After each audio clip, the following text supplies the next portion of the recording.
Hello, this is Rabbi Michael Weiner with Rabbi's Reflections for Thursday, November 13th, 2025.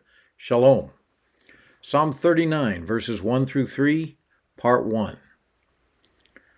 For the music director, for Jeduthun, a Psalm of David.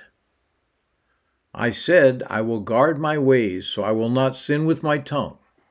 I will muzzle my mouth while the wicked are before me. So I became utterly speechless, kept silent even from good, but my anguish was stirred up. King David has written this psalm as a warning to us all, so that we'll be careful about what comes out of our mouths. Since this warning comes to us from David in the Hebrew Scriptures, we may be tempted to believe things change with the advent of Yeshua. Yeshua's own words speak to this quite directly. Matthew 12, 36 and 37. But I tell you, on that day of judgment, men will give account for every careless word they speak. For by your words you'll be justified, and by your words you will be condemned. Oops, I just came under conviction. How about you?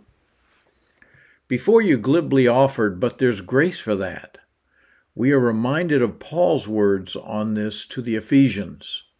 Chapter 4, verse 29, Let no harmful word come out of your mouth, but only what is beneficial for building others up, according to the need, so that it gives grace to those who hear it. We're commanded to edify others through our speech. Think of grace in the same way you think of love. The tongue is a creative force. I draw your attention to the book, which is more like a pamphlet, by that title, written by Charles Capps, The Tongue, a Creative Force, published by Harrison House in 1976. Proverbs 18, verse 21, Death and life are in the control of the tongue. Those who indulge in it will eat its fruit. We can speak life or we can speak death. When we speak lovingly about one another, we are properly aligned with God's purposes. However, nothing about this is a command to lie. But simply speaking truth is not enough. Ephesians 4:15.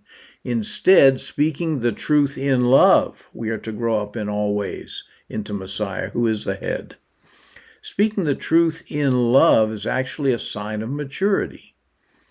Self-control over speech is like the brake on a car, or maybe a better analogy is a clutch on a standard transmission. In any event, self-control, like a brake or a clutch, is only effective if we use it. Proverbs 25, verse 28, A man without self-control is like a city broken into and left without walls. That's the English Standard Version. And finally, notice what's in the middle of this hierarchy of maturity.